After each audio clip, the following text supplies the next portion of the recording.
following the appearance of Sinoguhle Langa on the Maswati channel of Makholweni, who was asking for help, where he said that his home was allegedly sold while he's away at school. Today we spoke to Mr. Stephen Magongo, who is said to be cited amongst those that are responsible.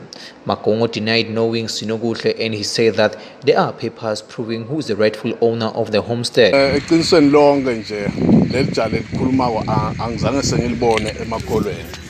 Lengikwatiko lapha bekunababa wakaMasibuko anemthana wakhe lo kathi bekakha naye lelikhaya. Balakha lelikhaya babongithulo babacala ngedindlu leting2. Wadakha wafundzisa lo mntwana. Wamfundzisa umntwana waze wakhona naye kuphila. So sebayakha bacedzile bende konke. Lelikhaya leli bakaMasibuko balibuyisela endlungulu. Indlungulu yaseke iyamukela Masibuko waniketa lo mnyemakhe.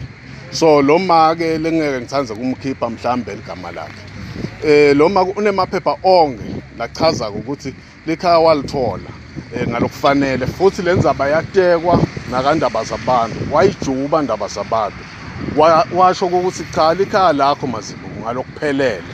So lona nyalo etinkulumeni takhe akusito leticacile kahle ngoba azange sesimbone ukuthi uwakalanga sota uthi kukini lapha.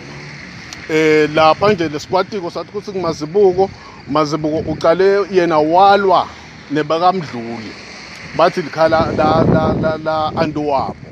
So balwa isikhathi lesithe salo ashonile lo mntwana lo baba balwa nalo baba. So nyalo sebahambile laba bakamdluli babona ukuthi no akusiko kwethu lo.